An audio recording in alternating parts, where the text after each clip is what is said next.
नमस्कार। स्वागत है गवर्नमेंट पॉलिटेक्निक भूज में। मैकेनिकल इंजीनियरिंग डिपार्टमेंट में 5वें सेमेस्टर में हम पढ़ रहे हैं। तो 4 सेमेस्टर आपने सफलता से कंप्लीट कर लिए हैं। चौथे सेमेस्टर में कोविड की वजह से अभी रिज़ल्ट नहीं आया है, लेकिन आपको उसमें भी आपका जैसा परफॉर्मेंस था पास्ट में उसके हिसाब से इंटरपोलेट करके रिज़ल्ट दिया जाएगा। तो 2 साल का पड़ाव पास करने के बाद अभी तीसरे साल के पड़ाव में आप हैं, और ये 5वें सेमेस्टर में जो सब्जेक्ट आप पढ़ने वाले हैं ये इस प्रकार हैं। थर्मल इंजीनियरिंग एक पढ़ चुके हैं, दूसरा यहाँ पढ़ेंगे। डिज़ाइन ऑफ मशीन एलिमेंट भी पढ़ेंगे। मैन्युफैक्चरिंग इंजीनियरिंग 1 और 2 आप पढ़ चुके हैं, तीसरा इंजीनियरिंग यहाँ पढ़ेंगे वो मैन्युफैक्चरिंग का। चौथा इंडस्ट्रियल इंजीनियरिंग है। 5वां एस्टिमेटिंग, कॉस्टिंग एंड कॉन्ट्रैक्टिंग है। और छठा subject self employment and entrepreneurship development. ये मैं जो आपको पढ़ाने वाला हूँ वो छठा सब्जेक्ट है, और इसी के लिए आज हम इकट्ठा हुए हैं। लेकिन ये सब्जेक्ट में जाने से पहले हम पूरा ये सिलेबस देख लें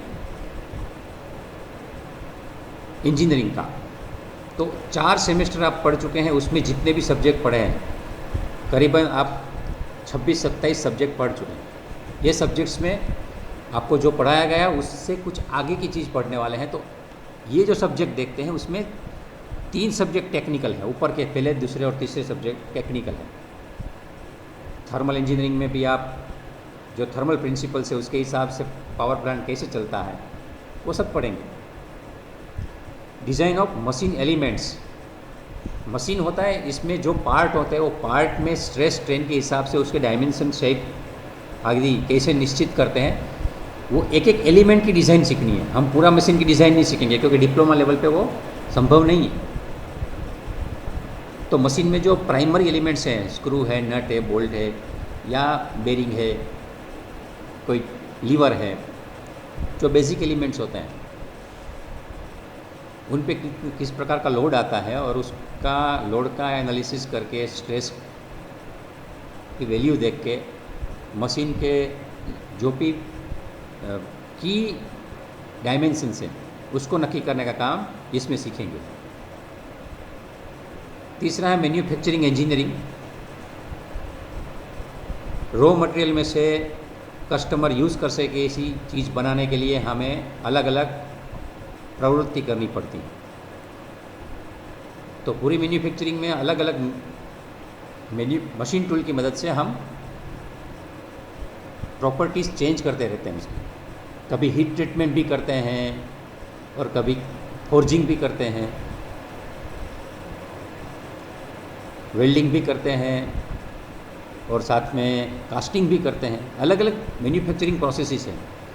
तो बेसिक मैन्युफैक्चरिंग प्रोसेस आपने देख ली है, लेकिन यहाँ आप तीसरे में थोड़ी एडवांस मैन्युफैक्चरिंग प्रोसेसेस देखेंगे, नॉन कन्वेंशनल प्रोसेस भी देखेंगे।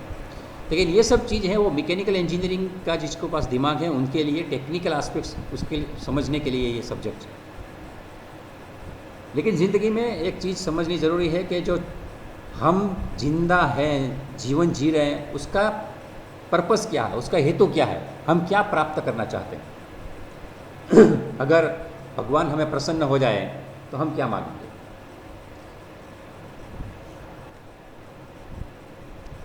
अगर ये बात हमारा दिमाग में निश्चित है तो ही जीवन जीने की मज़ा है। किसी को भी पूछो आप क्यों जीते हैं, आपका जीवन का मकसद क्या है, आपका अंतिम प्राप्तव्य क्या है, आपका कर्तव्य क्या है। तो सृष्टि में जितने भी सजीव हैं वो सजीव आनंद की प्राप्ति के लिए जीते हैं। सब सुखी होना चाहते हैं, अत्यंत की सुख प्राप्ति।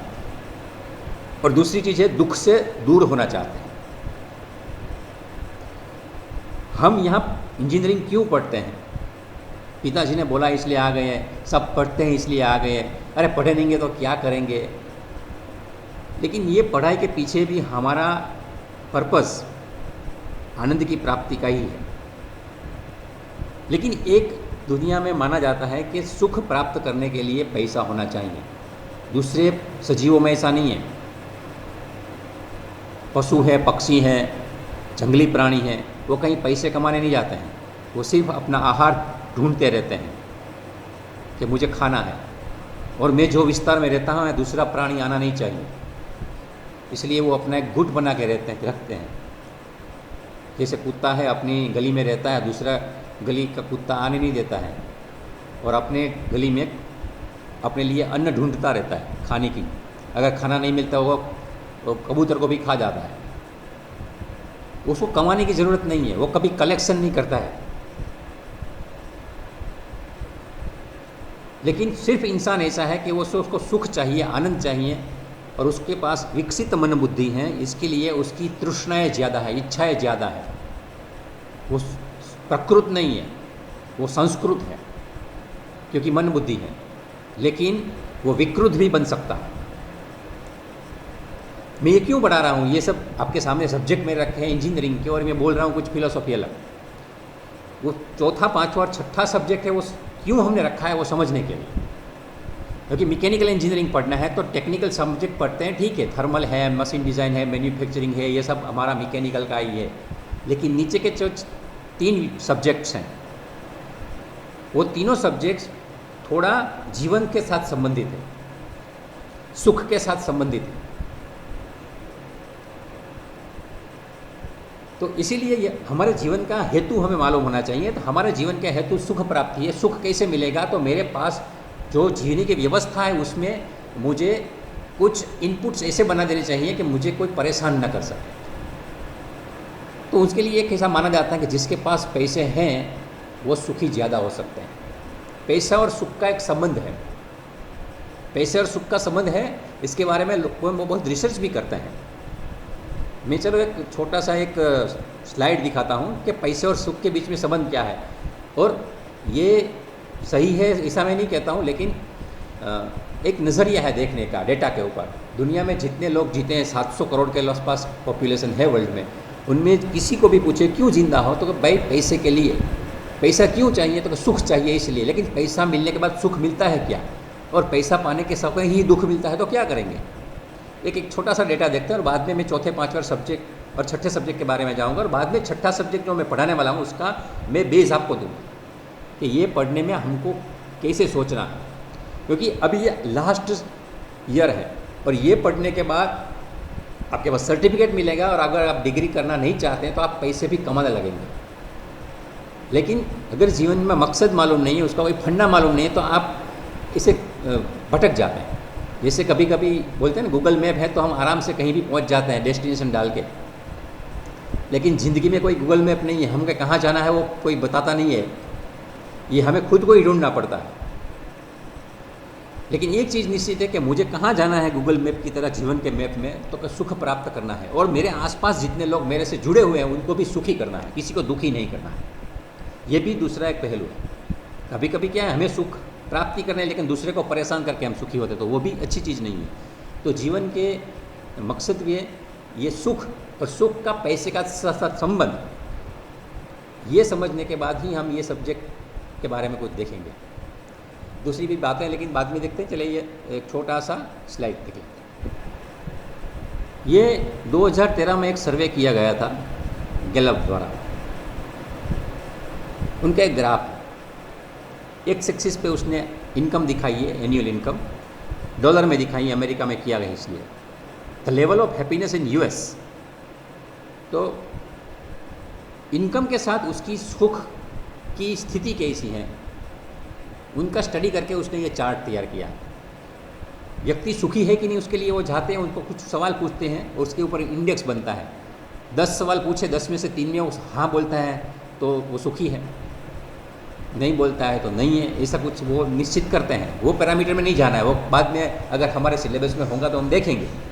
हम ये सिर्फ इसका आउटपुट यहाँ देखते हैं। तो $10,000 से कम, या हम समझो कि 75 रुपीज़ ले लें, तो 7,50,000 रुपये से जो कम वार्षिक आवक रखता है, ऐसे लोगों को पूछा गया तो ऐसी वेरी हैप्पी, एकदम बहुत ही खुश हैं, ऐसे लोग 35% थे। और नहीं है हैप्पी ऐसे कहने वाले 20% थे, और बाकी के मिडिल लेवल पे थे। कुल 100% होते हैं, 100% में से ये स्थिति है। इस तरह से उसने दिया है। तो $1 लाख तक, यानी कि 75 लाख रुपये अगर वो कमाता है फिर भी उसमें कुछ 5% लोग दुखी हैं। लेकिन $1 लाख के ऊपर जब इनकम हो जाती है तो भी आप देखें 65% लोग ही सुखी हैं। लेवल 5 लाख से ऊपर है तो 100% है, ऐसा उन लोगों ने तय किया। अभी हम ये देखेंगे कि हमारे देश में 7.5 लाख रुपये, ये मेरी और आपकी भी इनकम है कि नहीं हमें पता नहीं है। और ये तो पर्सनल होगी शायद, ये तो हमारे फैमिली के 10 लोगों की फैमिली है, उसमें भी 7.5 लाख रुपये आते हैं तो हम बहुत धनवान होते हैं। तो इसके साथ ये नहीं कह सकते, लेकिन ये चीज़ दिखाती है कि जितने जैसे जैसे पैसे बढ़ते हैं वैसे वैसे लोग सुखी बनते हैं। ये उन्होंने स्टडी करके साइंटिफिकली प्रूव करने का प्रयास किया है। ये सही है कि गलत है वो मैं नहीं समझाना चाहता, लेकिन हम जो इंजीनियरिंग पढ़ रहे हैं ये इसीलिए पढ़ रहे हैं कि हमें पैसा कमाना है, पैसे से सुख मिलेगा ये धारणा है इसलिए, वरना पैसे की कमाना नहीं है और ऐसे ही सुखी है तो पढ़ने की ज़रूरत नहीं। अभी दूसरा ग्राफ भी देखते हैं। देखिए एक ये सा वेल्थ और हैप्पीनेस का ऊपर साइड का रेफरेंस भी दिया है, मार्क हम्पी .com ऐसा करके हैं, उसमें से मैंने ये फिगर ली है। तो उसमें भी पर कैपिटा इनकम स्टैंडर्डाइज करके रखी है और अलग अलग देश की स्थिति दिखाई है। और परसेंट हाईली सेटिस्फाइड, एकदम संतुष्ट है, एकदम बहुत जीने में मजा आ रही है, ऐसे कि लोग की संख्या बाजू में दी 80% तक तो कोई जाता ही नहीं। लेकिन इसमें देखिए सबसे ऊपर राइट साइड में यूएस लिखा है। तो यूएस में पर कैपिटा एक व्यक्ति की इनकम उसने 45,000 के आसपास रखी है। उसने यूनिट नहीं डाला है, लेकिन मैं समझता हूँ कि ये भी अमेरिका से आया इसलिए डॉलर में ही होता है, लेकिन इंटरनेशनल लेवल पे डॉलर वो स्टैंडर्डाइज चीज़ है। अभी भी चाइना का युआन या बिटकॉइन स्टैंडर्ड नहीं है। तो यूएस सबसे ज़्यादा पैसे कमाने वाले लोग वहाँ रहते हैं। तो वहाँ 65% के लोग बोलते हैं कि हम बहुत सेटिस्फाइड है, हाईली सेटिस्फाइड है। और नीचे अफ्रीका में जाएंगे तो अफ्रीका में करीबन $1,000 की इनकम है, लेकिन वहाँ भी आप देखेंगे वो पूरे लाल रेड एलिप्स किया हुआ है, ग्रुप बनाया हुआ है, वो अफ्रीकन कंट्रीज़ हैं। उसमें जो इनकम है वो बहुत ही कम है, फिर भी उसमें भी देश के हिसाब से ऊपर नीचे होता रहता है। कुछ देश ऐसे हैं जिसकी इनकम $1,000 है और दुखी है, और $1,000 में भी कुछ सुखी देश भी है। इंडिया का स्थान किधर है देखिए, ऊपर ही है, ब्लू कलर का ही डॉट किया हुआ है। तो उसमें ही हम 2,000 या $3,000 की पर कैपिटा इनकम रखते हैं ग्रॉस डोमेस्टिक प्रोडक्ट के हिसाब से, लेकिन 40% लोग हाईली सेटिस्फाइड हैं। अभी हमारा $2,000-3,000 है और अमेरिका का $50,000 है, फिर भी सुखी लोग उसके बहुत ज़्यादा हो गए, ऐसा नहीं है। इसका मतलब यही है कि पैसा कुछ हद तक हमें सुख दे सकता है, उससे ज़्यादा नहीं। सुखी होने के लिए पैसा एक संपूर्ण आवश्यक नहीं है, कुछ हद तक हमें सुख दे सकता है, हमारी बेसिक रिक्वायरमेंट वो पूरी कर सकता है, समाज में जीने के लिए एक स्टेटस दे सकता है। लेकिन स्टेटस मिलने के बाद भी वो सुखी हो जाएगा, अंदर उसको शांति मिल जाएगी, संतोष आ जाएगा, ये हम निश्चित रूप से नहीं कह सकते। अलग अलग देशों का सब है, आप बाद में स्लाइड में देख लेना और आप इंटरनेट पे भी सर्च करके लेना। अभी इसको कोई पहचानता है क्या? Bernard Arnold. मैं इसका चेहरा क्यों दिखाया? हम समझ रहे हैं सुख और पैसे के साथ का रिलेशनशिप, और पैसा ऐसा माना जाता है कि टेक्निकल नॉलेज होने से आता है। बिल गेट्स सबसे धनवान आदमी रहे, टेक्निकल था। निकोला टेस्ला की कंपनी जो चलाता है जॉन मस्क, वो भी टेक्निकल आदमी है। जेफ बेजोस भी चलाता है, वो भी टेक्निकल आदमी है, लेकिन ये टेक्निकल नहीं है। तो टेक्निकल काम करने से बहुत धनवान हो सकता है, ऐसा नहीं है। और वो लोग धनवान होने के बाद भी सुखी है, ऐसा नहीं है। वर्ल्ड का रिचेस्ट आदमी जो बना जेफ बेजोस, डिवोर्स हो गया। बिल गेट्स का डिवोर्स हो गया। पैसे के बाद क्या आप अपनी बीवी को संभाल सकते हैं? इसकी भी कोई गारंटी नहीं है। इसलिए मैं बोला कि हम टेक्निकल सब 3 सब्जेक्ट हैं, इसके पहले भी आप काफ़ी सब्जेक्ट पढ़े हैं। टेक्निकल पढ़ने के बाद पैसा मिलेगा, लेकिन पैसा बनाने के बाद भी क्या हम सुखी बन सकेंगे? क्योंकि जीवन में काफ़ी कुछ प्रवृत्ति करनी पड़ती है हमें। तो ये अभी फैशन डिज़ाइनर है, उसके साथ टेक्निकल का ये दर्जी है, आप बोल सकते हैं। अपने यहाँ भी कुछ दर्जी लोग होते हैं, इस तरह का वो फैशन डिज़ाइनर बोलते हैं उसको आधुनिक भाषा में। तो पैसे कमाने के लिए ये ज़रूरी नहीं है कि आप हमेशा टेक्निकल ही से ही पैसा कमा लें। आपके पास पैसा कमाने के लिए कुछ आंतरिक सूझबूझ होनी चाहिए। तो हम मैकेनिकल इंजीनियर हैं, टेक्निकल आदमी बन जाएंगे, पैसे कमाएंगे। पैसा कमाना पाप नहीं है, लेकिन जीवन का जो मकसद है सुख प्राप्ति के लिए एक हमारा नज़रिया होना चाहिए, ताकि हम कम से कम समय में पैसा कमा सके, कम से कम इनपुट करके पैसा कमा सके, कम से कम लोगों को परेशान करके पैसा कमा सके, प्रकृति का मिनिमम नुकसान करके पैसा कमा सके। ये सब भी सोचना पड़ता है। और ये सब करने के वक्त, पैसा कमाने के वक्त, हमें हमारी जो हॉबी है उसी हिसाब से उसमें आनंद मिले। वरना होता क्या है, हम जाते हैं पैसे कमाने के लिए, वहाँ हम दुखी होते हैं। 8 घंटे तक नौकरी करके घर पे आती हैं वापस, और बाद में सुख प्राप्ति का प्रयत्न करते हैं पैसे की मदद से। तो हमारी ज़िंदगी 2 भाग में बट जाती है, हम डिवाइड हो जाते हैं। इसीलिए जीवन का मकसद पहले स्थिर रखो कि मुझे एक सिर्फ टेक्निकल आदमी नहीं बनना है, थोड़ा कॉमर्शियल साइड भी सोचना है। पैसे कमाना है, कम समय में कमाना है और ज़्यादा भी कमाना है, लेकिन ये कमाने के वक्त मेरा सुख दूर नहीं होना चाहिए। तो चौथा, पांचवा, सब छठा, ये 3 सब्जेक्ट है, उसमें टेक्निकल चीज़ें कम आएंगी और कॉमर्शियल चीज़ या व्यावहारिक बातें ज़्यादा आएंगी। इंडस्ट्रियल इंजीनियरिंग, ये इंडस्ट्री में जो भी चल रहा है, मैन्युफैक्चरिंग हो रहा है, मैनेजमेंट हो रहा है, उसमें मैं समय कैसे बचा सकता हूँ, इंसान का श्रम कैसे बचा सकता हूँ, कैसे क्वालिटी इंप्रूव कर सकता हूँ, ये सब सोचने का नज़रिया मिलता है।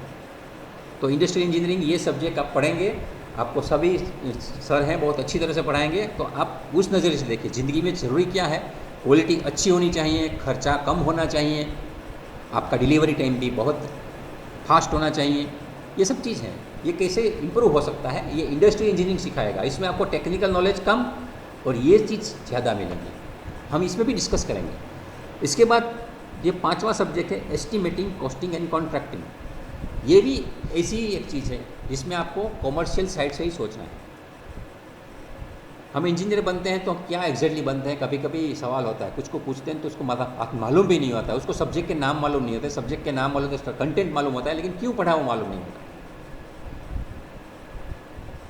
आपको बताऊं कि कभी भी ये आप एक मोबाइल रिपेयरिंग के कोर्स करते हैं ना, तो आप 6 महीने में आप मोबाइल की दुकान लगा के कमा सकते हैं। आपके पास प्रॉब्लम लेकर लोग आते हैं कि मेरी डिस्प्ले नहीं चल रही है, मेरा साउंड चला गया है, मेरा टच काम नहीं करता है, मेरा कवर बिगड़ गया है, जो कुछ भी है।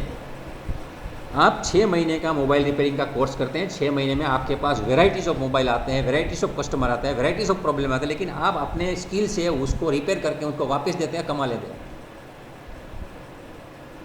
आप एक आरओ प्लांट का रिपेयरिंग सीखते हैं, इसमें भी ये हो जाता है। लोग आपके पास अलग अलग जात की कंप्लेंट लेके आते हैं कि मेरे पीने के पानी का आरओ में कैंडल ख़राब हो जाती है, कोई बोलता है इसमें टेस्ट चेंज हो जाता है, कोई बोलता है इसमें फ्लोराइड कम हो जाता है, कुछ बोले वाटर का वेस्टेज ज़्यादा होता है। जो भी प्रॉब्लम लेके आता है, लेकिन उसका 6 महीने का कोर्स आपने किया, आप आराम से पैसे कमाते हैं। लेकिन इंजीनियरिंग में आप 3 साल पढ़ने के बाद आपको पूछते हैं कोई कि मुझे ये एक डोर बनाना है एंगल में से, चैनल में से, तो कितने रुपये में बनेगा, तो वो सोच भी नहीं सकता कि ये एंगल में से बनता है क्या डोर। उसको पूछो कितने घंटे में बनेगा, तो उसको टाइम का एस्टिमेशन नहीं आता। उसमें कितना किलो का लोखंड चाहिए तो उसको पता नहीं होता है। तो एस्टिमेट करना आना चाहिए। आपके पास जब इंजीनियरिंग डिग्री आती है और आप अपने ऑफिस खोल के बैठते हैं, तो आपके पास आएंगे कस्टमर, कुछ ना कुछ प्रॉब्लम लेके आएंगे। जब भी पढ़ लेते हैं, बाद में हम हमारा बिजनेस शुरू करते हैं, तो उससे आपके पास अलग अलग प्रॉब्लम लेके लोग आते हैं। अब आरओ प्लांट का लेके बैठे तो आरओ का लेके आएंगे, आप मैकेनिकल इंजीनियरिंग का ऑफिस खोल के बैठे हैं तो मैकेनिकल का अलग प्रॉब्लम लेके आएंगे। बोलेंगे कि सर क्या है, तो कि मेरा स्कूटर है उसमें एवरेज अच्छा नहीं आ रहा है, तो ये मैकेनिकल का प्रॉब्लम है। कोई ऐसा बोल सकता है कि सर मेरा एसी है ख़राब हो जाता है, वो उसमें आवाज़ ज़्यादा आती है, क्या करें, तो एसी का प्रॉब्लम आ जाएगा। मैकेनिकल इंजीनियरिंग में भी आपको एक स्पेसिफिक ब्रांच पकड़ते नहीं है, आप उनसे ऊपर है, वो सब टेक्नीशियन है, आप इंजीनियर है, डिप्लोमा इंजीनियर। तो आपको हर एक चीज़ की एस्टिमेशन आनी चाहिए, कौन सी चीज़ में कितना टाइम लग सकता है, वो कितना मटेरियल का बनेगा, वो उसमें कैसी क्वालिटी आएगी, कितने इंसान लगेंगे, उसमें कितनी प्रिंट निकालनी पड़ेगी, सबका एस्टीमेट करना। काम करने से पहले क्या करना है सोचना, उसको एस्टीमेट बोलते हैं। और काम हो जाने के बाद हम सरकार को बताते हैं, कॉस्टिंग मतलब बिल दिखाने पड़ते हैं।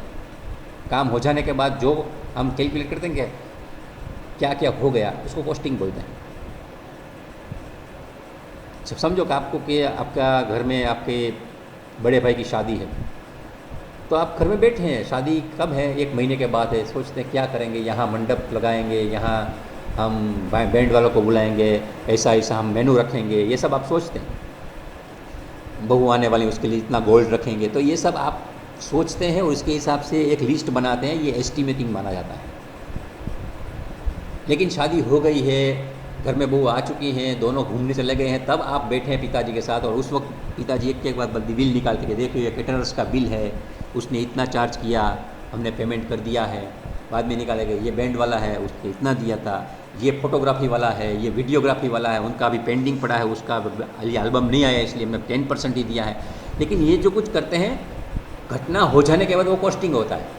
तो इंजीनियरिंग में भी आपको कोई भी चीज़ प्रोड्यूस करने से पहले क्या करते हो और हो जाने के बाद क्या होता है, उस चीज़ को सोचने का एक नज़रिया रखना है। तो इसमें टेक्निकल चीज़ें कम और कॉमर्शियल चीज़ ज़्यादा आएगी। रुपये पैसे में सोचना है आपको। और कॉन्ट्रैक्ट मतलब जो काम आप नहीं कर सकते वो दूसरे को कहते हैं। आपके घर में 5 मेहमान आएंगे तो आप 5 लोगों को चाय घर में मम्मी बना देती है और पी लेते हैं। लेकिन सब शादी में एक साथ आपके यहाँ 200 मेहमान हैं तो मम्मी नहीं बनाती, उस वक्त हमको चाय वाले को कॉन्ट्रैक्ट देना पड़ता है कि भाई एक 10 रुपये की चाय से 200 चाय बेच देना, तो वो बेचता है, 2000 की चाय पिला देता है। तो जब हम काम नहीं कर सकते तो दूसरों को बोलना पड़ता है, तो उसको कॉन्ट्रैक्टिंग बोलता है। तो ये भी एक सब्जेक्ट है, आपको पढ़ना है। और उसके बाद वाला जो छठा सब्जेक्ट है जिसके बारे में मैं आपको पढ़ाऊँगा, ये 5 सब्जेक्ट का मैंने नटशेल में ऐसे ही समझाया कि सुख प्राप्ति अगर आपके दिमाग में है तो सुख के लिए पैसा चाहिए, लेकिन कितना चाहिए, कैसे कमाना है, ये सब्जेक्ट हमें सिखाएगा, चौथा, पांचवा और छठा।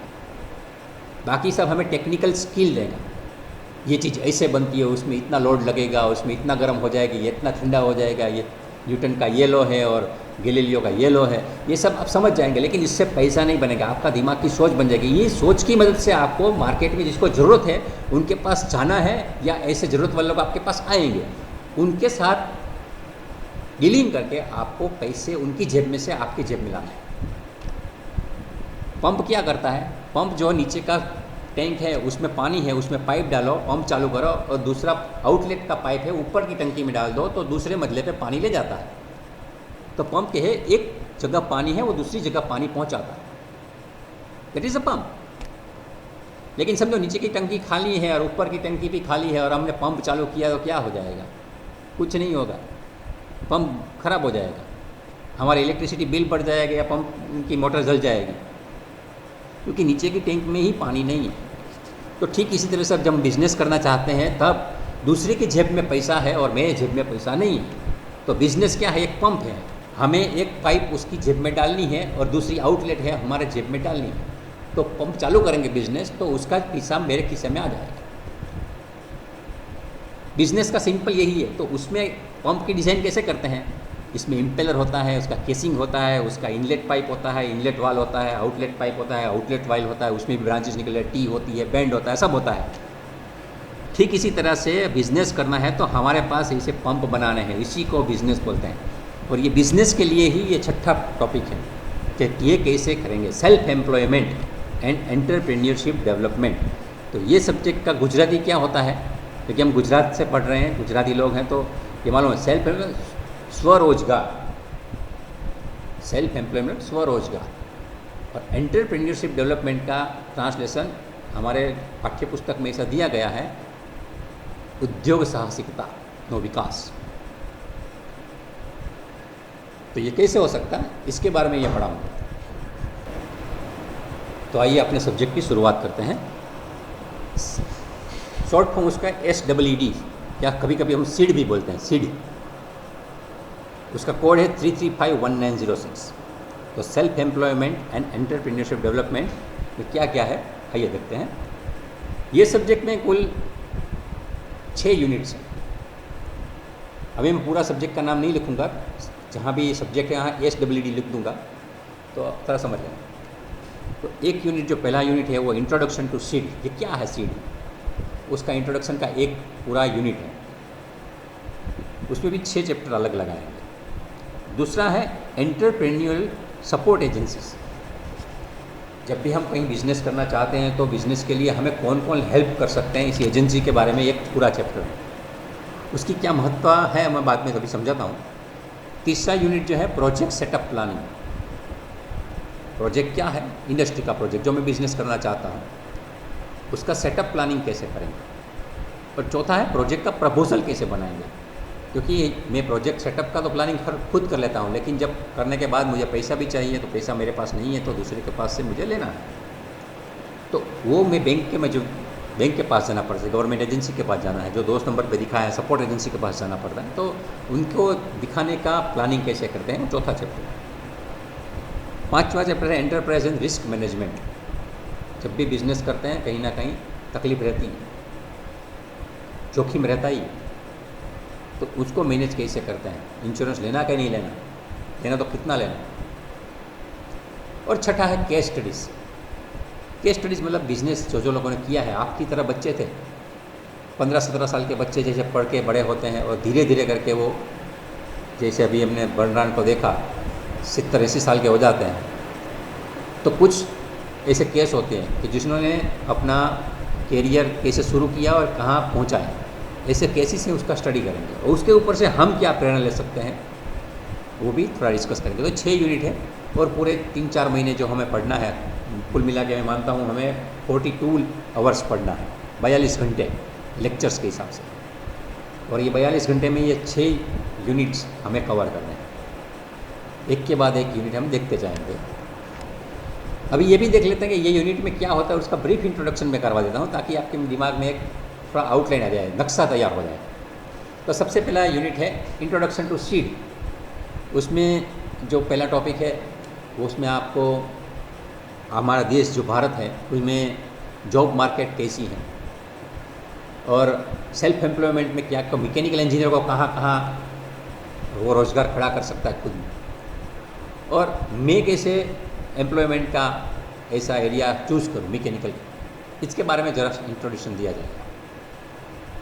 क्योंकि हम मैकेनिकल में डिप्लोमा हो जाएंगे, इसके बाद हम सिविल में नहीं जाएंगे। कभी कभी होता है, हमारे कुछ विद्यार्थी अभी मुझे मिला था, मैं फेसबुक पे भी एक्टिव हूँ, हमारे विद्यार्थी काफ़ी मेरे फ्रेंड्स में हैं, फ्रेंड लिस्ट में। आप में भी किसी में होंगे, कोई नहीं है तो जरा फेसबुक यूज़ करते हैं तो सर्च कर लेना। मेरे 800-1000 के आसपास कुछ फ्रेंड हैं, अपने विद्यार्थी हैं, विद्यार्थियों का ही एक ग्रुप है पूरा इसमें। तो मिलते हैं चैट में, तो क्या करता है आजकल, मैकेनिकल पढ़ लिया तो बोला सर मैं तो टैक्सी चलाता हूँ, मैं ओला उबेर में। तो उबेर की खुद की एक छोटी सी इनोवा या ऐसा कुछ ले लिया है, और बाद में जब भी खींचा है वो बिज़नेस करता है, 2 बच्ची हैं, शादी भी हो चुके हैं, घूमता है, एंजॉय करता है। लेकिन सर मैं मैकेनिकल भूल चुका, अभी मैकेनिकल की कोई ज़रूरत नहीं है, ज़िंदगी में क्या चाहिए, पैसा चाहिए, शांति चाहिए, बीवी है, बच्ची है, और मैं जा रहा हूँ। लेकिन ये broader way of identifying self employment area उसने ओला उबेर या ये सिलेक्ट कर लिया। बड़े सिटी में रहता है, आराम से दिन में 2-3 हज़ार का भाड़ा भी ले लेता है, मिल जाएगा। लेकिन मैकेनिकल इंजीनियरिंग का नहीं है। तो हमें मैकेनिकल इंजीनियरिंग करने के बाद हमारी स्किल अगर डेवलप मैंने की है, हम मुझे कैड का ड्राफ्टिंग आता है, 2D मॉडलिंग आता है, 3D मॉडलिंग आता है, तो मैं अपना खुद का छोटा सा ऑफिस खोल के मैं कमा सकता हूँ। तो ये कैसे ढूंढना है, इसके बारे में पहला इंट्रोडक्शन किया जाएगा। इसके बाद है क्रिएटिविटी, और तीसरा है इनोवेटिवनेस। जब भी बिजनेस करना है तो हमें दूसरे से अलग सोचना पड़ता है। तो हमारे दिमाग में क्रिएटिविटी है कि नहीं, कैसे हम मैकेनिकल इंजीनियरिंग में क्रिएटिविटी डाल सकते हैं। और ठीक इसी तरह से इनोवेशन, किसी ने किया नहीं ऐसा कुछ काम हमें करना, तो मैकेनिकल के फील्ड में कैसे कर सकते हैं। वैसे मैं आपको समझा दूँ कि आजकल आप देखते हैं कि पहले के ज़माने में हम जो होता है उससे कुछ अलग होता है। अभी साउथ इंडियन टेस्ट करना है तो क्या करेंगे, तो आप डोसा खाने की जगह जाता है, इडली खाते हैं, डोसा खाते हैं, हिंदू वड़ा। तो पहले के ज़माने में 2 ही चीज़ आती थी, एक सादा डोसा, एक मसाला डोसा। मसाला में भी एक तेज़ मसाला चटनी डाल दो, एक में कम डाल दो, बस हो गया। लेकिन इसके बाद इसमें क्रिएटिविटी डालते हैं, क्या करते हैं, तो उसमें भी अलग अलग प्रकार की वेराइटीज़ डोसा में, मैसूर डोसा, ये डोसा, ऐसा करके देखो तो साउथ इंडियन में कहीं खाने जाओ उसका मेनू देखो तो 40 प्रकार के डोसा होता है। तो क्रिएटिविटी है, वो कुक जो बैठा है वहाँ वो उसको क्रिएटिविटी से डालते हैं। कोई उसका शेप भी चेंज करता है, पहले एकदम प्लेन सर्कुलर या ऐसे ही आता था, अभी आपको चाहिए हेक्सागोनल देगा, पेंटागोनल देगा, दिल के शेप का देगा, उसके ऊपर नाम लग देगा। अभी केक का भी डोसा बनाता है, अभी वो गाजर के हलवे का डोसा बनाता है, फ्यूज़न डोसा बनाता है। तो ये क्रिएटिविटी है। तो जब भी आप कहीं बिजनेस डालते हो, समझो आप फूड प्रोग्राम में जाता है, अपना एक विद्यार्थी ने भी शुरू किया, इसलिए मुझे याद आया। 3 साल पहले एक विद्यार्थी था, उसने राजकोट पे हाईवे के ऊपर अपना एक छोटा सा रेस्टोरेंट खोल कर रखा है। वो भी मैकेनिकल इंजीनियरिंग में नहीं है, वो समझ गया कि सर दुनिया में सुख महत्वपूर्ण है, पैसा चाहिए, इसके लिए इंजीनियरिंग पढ़ना ज़रूरी नहीं है। तो मुझे खाने के बनाने का शौक़ है और खाने का भी शौक़ है, तो मैं एक रेस्टोरेंट डालता हूँ। तो उसने 2-3 पार्टनर बना के फ्यूज़न डोसा शुरू किया है। अलग अलग प्रकार के डोसा बनते हैं, करीबन 150 प्रकार के डोसा वो खिलाता है। तो ये क्रिएटिविटी है और उसका इनोवेट करता रहता है हमेशा, कुछ ना कुछ नई चीज़। लेकिन मैकेनिकल के फील्ड में वो कैसे हो सकता है, वो भी हम यहाँ पढ़ेंगे।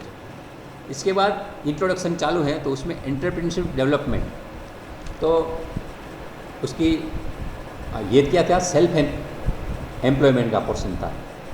ये इंट्रोडक्शन सेल्फ एम्प्लॉयमेंट का था। अभी ये है एंटरप्रेन्योरशिप, मतलब मैं कुछ काम करता हूँ और मैं ही कमा के खाता हूँ।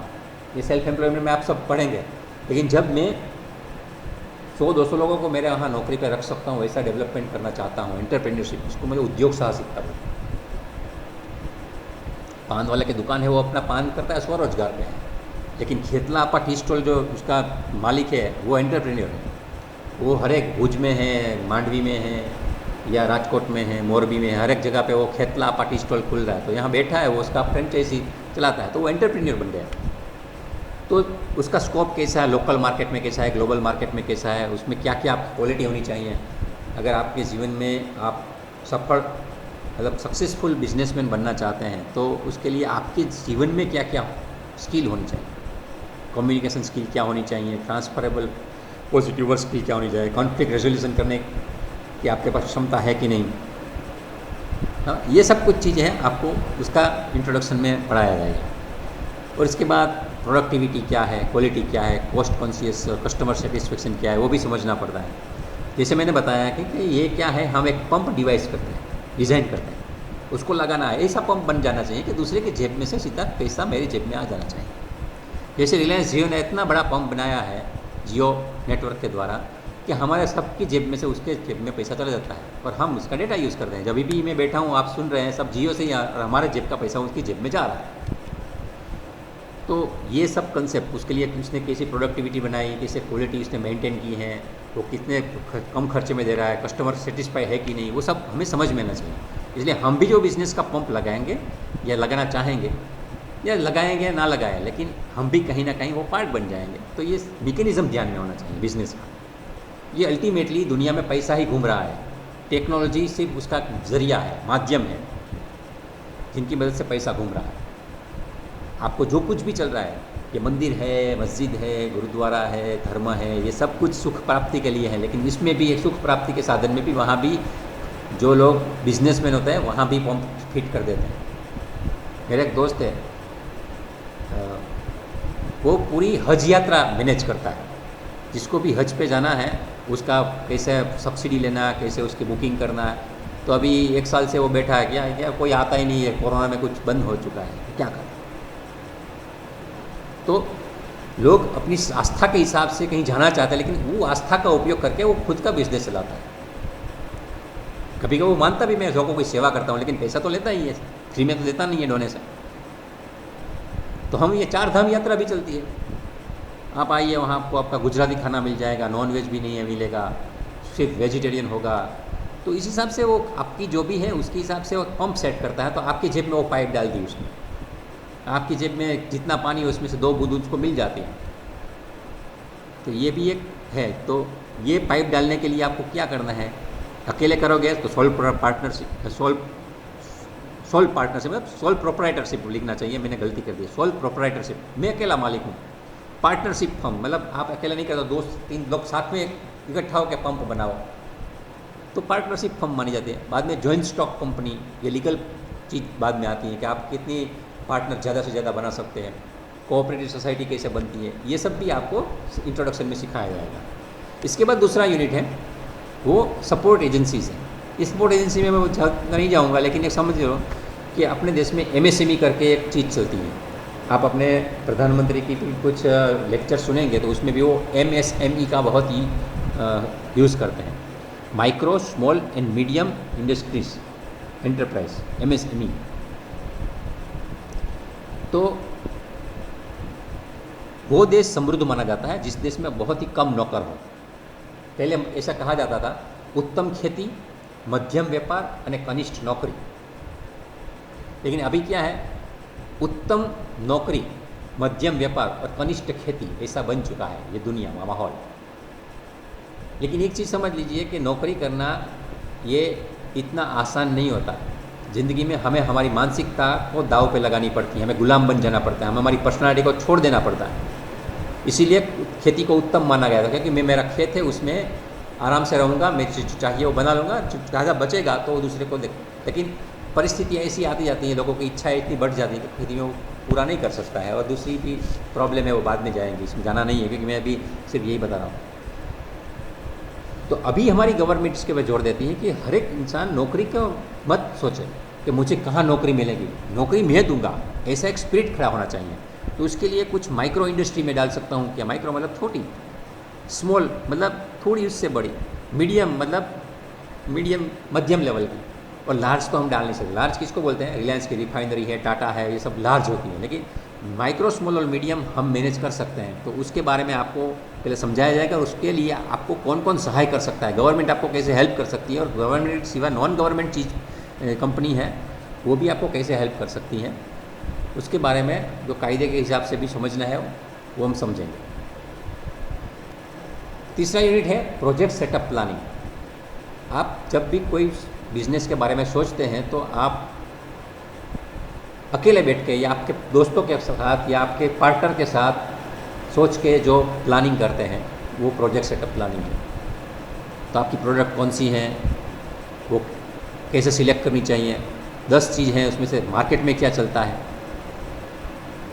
छोटी सी चीज़ देख लीजिए, दाखिले समझ लीजिए कि 14 जनवरी को हम पतंग लगाते हैं, तो पतंग की एक प्रोडक्ट है, तो सीजनल प्रोडक्ट है, तो मैं उसका बिजनेस करना चाहिए, ये सोचो। चलो, तो क्या फ़ायदे हैं, क्या गैर फायदा। तो प्रोडक्ट सिलेक्शन में ऐसी मेथड होती है, तो ये सब हम देखेंगे। तो प्रोडक्ट कैसे सिलेक्ट करेंगे, उसके कॉम्पिटिटर कौन कौन से हैं, मैं चाह रहा हूँ लेकिन दूसरे लोग हैं कि नहीं है, और मैं उसको कैसे डेवलप करूँगा प्रोडक्ट को, इसके बारे में सोचना आपको सिखाया जाएगा। बाद में प्रोडक्ट के बाद प्रोसेस को सिलेक्ट करना है कि मैं कौन सी प्रोसेस से वो प्रोडक्ट बनाऊँगा। समझो मैं आलू की वेफर बेचना चाहता हूँ बालाजी, तो प्रोडक्ट बना ली, तो कैसे भी बेचूँगा, कौन सी प्रोसेस करूँगा, इसको मैं स्टीम से दूंगा, ऑटोमेटिक ये दूंगा, कौन सा मशीन लगाऊंगा, उसको प्रोसेस के बाद प्रोडक्ट डिसाइड करने के बाद प्रोसेस, तो वो कैसे सिलेक्ट करते हैं उसके बारे में आपको पढ़ाया जाएगा। उसके बाद प्रोसेस कन्वर्जन, कैपेसिटी प्लानिंग। आप पहले बनाते हैं, समझो कि एक दिन में 10,000 पैकेट बनाते हैं आलू चिप्स के 10,000 पैकेट्स बनाते हैं, बाद में सोचते हैं कि आपकी ब्रांड तो बहुत चल गई, आपको अभी 1 लाख चाहिए, तो कैसे कैपेसिटी प्लानिंग करेंगे, तो उसके बारे में भी इसका समझाया जाएगा। और उसके लिए आपको लोकेशन और लेआउट कैसे बनाना है, क्योंकि जो भी बिज़नेस करना है उसके मार्केट में ट्रांसपोर्टेशन कॉस्ट कम होनी चाहिए। जो रॉ मटेरियल है उसको लाने की, और जो बन गया है वो फाइनल प्रोडक्ट मुझे कस्टमर तक पहुंचाने के लिए डिस्टेंस कम होना चाहिए, कि ट्रांसपोर्टेशन कम हो जाएगा तो ही कस्टमर को कम पैसे में मिलेगी, वरना उसका भाव बढ़ जाता है। इसीलिए अभी आप देखते हैं ऑनलाइन मार्केट चल रहा है कि लोग क्या करते हैं, अपने घर पे बनाते हैं और बाद में सीधा अमेज़न के साथ डील कर लेते हैं। तो जो भी मैंने बनाया है वो कस्टमर ऑर्डर अमेज़न को देगा, अमेज़न वाला आके मेरे घर से उसके घर पे दे देगा, अमेज़न वाला बीच में कमीशन खाएगा और हमें पैसा मिल जाएगा। तो अभी ये फैक्टर छोटी चीज़ों के लिए नहीं, कभी कभी बड़ी चीज़ों के लिए भी कम हो गया है। अभी एप्पल की चीज़ चाहिए तो एप्पल का फ़ोन मुझे चाहिए, तो इसकी ज़रूरत नहीं है कि मेरे गुजरात में उसकी फैक्ट्री हो, कहीं से भी आ सकता है। तो अभी लोकेशन में ये कस्टमर वाला फैक्टर चला गया है। लेकिन एक चीज़ है, उसमें लेबर मुझे मिलेगी कि नहीं मिलेगी, क्या है, ये सब कितने भी factors affecting the selection of location, ये सब आपको सोचना है। तो ये सब चीज़ आपको प्रोजेक्ट सेटअप प्लानिंग में सिखाई जाएगी। इसके बाद प्रोजेक्ट प्रपोजल प्लानिंग। मैंने प्लानिंग कर लिया, लेकिन अभी उसके लिए मुझे ऐसे ही नहीं डाल सकता हूँ मैं कोई प्रोजेक्ट। मुझे ज़मीन खरीदनी है तो किसके लिए खरीदनी है भाई पूछेगी गवर्नमेंट, आजू बाजू वाले ना बोल देंगे। अभी कभी भी ट्राई करना, आप जहाँ पे रहते हो वहाँ आप एक छोटा सा ट्यूशन क्लास शुरू करना अपने घर पे। 10 लड़के आएंगे ना पढ़ने के लिए, आजू बाजू वाले बोलेंगे ये तुम्हारा क्लास बंद करो, यहाँ मत करो, ये आके परेशानी करते हैं, आवाज़ करते हैं, गलत जगह पे पार्किंग करते हैं, लड़कियों को छेड़ते हैं, कुछ ना कुछ आपका बंद हो जाएगा बिजनेस। आप कुछ भी चीज़ कहीं पे शुरू करते हो ठीक है जब तक परेशानी, लेकिन कुछ ना कुछ परेशानी आएगी, आपकी वो चीज़ लीगल नहीं है। तो हमारा जो प्रोजेक्ट है उसको लीगलाइज फॉर्म में रखने के लिए कुछ हमें एजेंसीज़ के पास जाके उसको प्रपोजल देनी पड़ती है। कोई पैसा चाहिए तो लोन चाहिए उसके लिए भी चाहिए, या जीबी का कनेक्शन चाहिए तो उनके लिए भी चाहिए, पानी का कनेक्शन तो चाहिए उनके लिए भी चाहिए। आप मतलब जेन्युइन पार्टी हो और आप जो करेंगे वो एक नंबर का धंधा ही करेंगे। आप बोलेंगे कि मैं यहाँ पानी बनाऊंगा और बाद में शराब बेचोगे तो नहीं चलेगा। आप बोलेंगे कि यहाँ मैं टेलकम पाउडर लगाऊंगा और बाद में हेरोइन बेचोगे तो नहीं चलेगा। You have to do the legal business and you have to give guarantees. तो इसके लिए क्या क्या चीज़ आती है, रिसोर्स क्या है, इसके लिए मार्केट कैसे कहते हैं, मार्केट में सर्वे कैसे होता है, फाइनेंस कैसे मैनेज होता है, सब कुछ। तो उसके लिए जो भी हमने डिप्लोमा लेवल पे सिलेबस में आता है वो हम समझेंगे इसमें, और बाद में इसका रिपोर्ट कैसे बनाएंगे ताकि वो लोग समझ सके, उसको समझ में आनी चाहिए एजेंसीज को, तो उसके भी फॉर्मेट है वो भी हम समझेंगे। उसके बाद 5वां नंबर है, जैसे मैं बताया रिस्क मैनेजमेंट इंश्योरेंस वाला कंसेप्ट है। कोई भी प्रोजेक्ट हम शुरू करते हैं तो उसमें गारंटी नहीं है कि पैसे मिलेंगे ही, ग्राहक आएंगे ही और मार्केट सक्सेस हो जाएगी, ऐसा भी गारंटी नहीं है। तो उनके लिए क्या क्या चीज़ है वो सब पढ़ने के लिए 5 मुद्दे हैं। तो 5 मुद्दे आपको डिटेल क्लास में 42 घंटे पढ़ना है, उसमें ये सब आ जाए। और उसके बाद ये छठा है केस स्टडीज़। तो केस स्टडीज़ में आपको ये बताया था एटलीस्ट 2 सक्सेस और 2 फेलियर, क्योंकि हमें जो पढ़ना है 42 घंटे में ही पढ़ना है, तो हमें 4 केस स्टडी करने हैं। तो उसमें केस में ऐसे लोगों को या ऐसे केस को सिलेक्ट करना है कि उसने बिज़नेस शुरू किया तो कैसे 5 रुपये लेके शुरू किया था और अभी 500 करोड़ का मालिक बन गया, ये भी कर सकते हैं। और दूसरा है कैसा उसने पिताजी ने उसको 100 करोड़ का बिज़नेस दिया था और अभी वो भीख मांग रहा है, ऐसे भी केसेस होते हैं। तो ये केस हम स्टडी करेंगे, तो उसमें फीचर हैं, उसका क्या वजह थी, वो क्यों सक्सेस हो गया, फेल हो गया, उसके क्राइटेरिया, ये सब हम स्टडी करेंगे। ये मैंने आउटलाइन दी है। अभी उसमें एक हमारा चार्ट भी है जो हमें यूनिवर्सिटी देती है, वो भी हमें ध्यान में होना चाहिए। तो ये भी ये चार्ट है, सजेस्टेड स्पेसिफिकेशन टेबल। ये जो 6 यूनिट है, ये 6 यूनिट के लिए टीचिंग आवर्स दिए गए हैं। मैं 6 के 6 आपको दिखाएं, लेकिन किस सब टॉपिक में कितने घंटे पढ़ना है, 42 घंटे पढ़ना है नीचे कुल मिला के। तो इंट्रोडक्शन 8 घंटे में चलेगा, उसके बाद सपोर्टिंग एजेंसी 5 घंटे चलेगी, प्रोजेक्ट सेटअप प्लानिंग 10 घंटे चलेगा, प्रोजेक्ट प्रपोजल प्लानिंग 8 घंटे चलेगी, एंटरप्राइज एंड रिस्क मैनेजमेंट 5 घंटा और केस स्टडीज 6 घंटे। इस हिसाब से कुछ आपको 42 घंटा पढ़ना है। और हर एक टॉपिक में से जब आपका एग्ज़ाम लिया जाता है तो कितने मार्क का पूछा जाता है, तो आपका 70 मार्क्स का पेपर होता है। तो उसमें हर एक टॉपिक में से जो लास्ट वाली कॉलम है उसमें टोटल मार्क्स लिखे वही देखिए। आर यू और ए क्या है, तो आपको मतलब आर मतलब रिमेंबरिंग लेवल के क्वेश्चन पूछे जाते हैं, यू मतलब अंडरस्टैंडिंग लेवल के क्वेश्चन पूछे जाते हैं, और ए मतलब एनालिटिकल क्वेश्चन पूछे जाते हैं। तो आपको जो पेपर है उसकी वो पता है कि एक इजी क्वेश्चन 23 मार्क के होते हैं, मीडियम 20 मार्क के होते हैं, और कठिन प्रश्न 27 मार्क के होते हैं। ये हमारी सामान्य भाषा में। तो कुल 70 मार्क्स हैं, 70 में से आपको पासिंग मार्क 23 होते हैं। तो 23 मार्क्स इसलिए इजी पूछा जाता है, तो हर एक लड़का कम से कम पास तो हो जाए, तो 23 मार्क का आपको इजी आएगा। और बाकी जो होशियार है उसको 70 में से 70 चाहिए, तो वो बहुत डिफ़िकल्ट है इसमें, क्योंकि ये पेपर ऐसे आसान है लेकिन पूरा सब्जेक्टिव है, ऑब्जेक्टिव नहीं होता है। ऑब्जेक्टिव होता फिर भी आपके लिए डिफ़िकल्ट पड़ता है। तो देखेंगे अभी कोरोना की वजह से हम कैसी एग्ज़ाम लेके हैं वो बाद में देखते हैं, लेकिन ये आपकी जनरल गाइडलाइन जो हमें दी गई है ये है। और आपको बुक कौन सी पढ़नी है, आप बुक खरीद लें, ये हित में है, आप खरीद ही लेंगे। लेकिन ये जो हमारी यूनिवर्सिटी सजेस्ट करती है, ये बुक के कुछ लिस्ट है, आप इसका स्क्रीनशॉट ले लेना। और इसमें जो सजेशन दिए गए हैं उसी में से हम ज़्यादातर पेपर निकालते हैं। फिर भी एक चीज़ है कि हम एग्ज़ाम ओरिएंटेड होकर सोचते हैं तो ज़िंदगी में ये सब्जेक्ट में मार्क्स ले लेंगे, लेकिन ज़िंदगी में सक्सेसफुल हो जाएंगे ये गारंटी नहीं दे सकते। इसलिए ये हमें अंदर से एक नीयत बनानी है कि मुझे बिजनेस करना है, मुझे नौकरी नहीं करनी है। तो मैं कैसे ये मेरी मानसिकता बदल सकता हूँ, ये सोच से ही आप ये सब्जेक्ट में सक्सेसफुल लाइफ में हो सकते हैं। या वरना ये 5वें सेमेस्टर में इसमें बहुत ही अच्छा रिजल्ट आता है, सब लोग पास हो जाते हैं। कुछ लोग ऐसे समझते हैं इसमें गप्पे लगा दो भी पास हो जाएगा, और ये ऐसा ही है, क्योंकि 23 मार्क लेना मतलब उसमें कुछ भी गप्पे लगाओ 23 मार्क तो आ ही जाएंगे।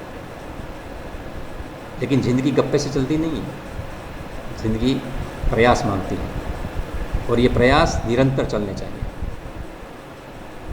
निरंतर प्रयास, प्रामाणिक प्रयास, एक ही दिशा में किए गए प्रयास, और अपने अंदर से आते हुए प्रयास।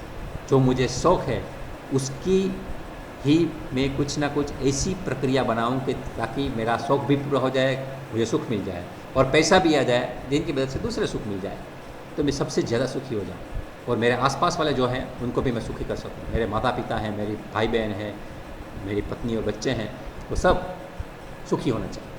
और उसके लिए ये पूरा मैकेनिज़्म है। तो मैं क्यों पढ़ता हूँ?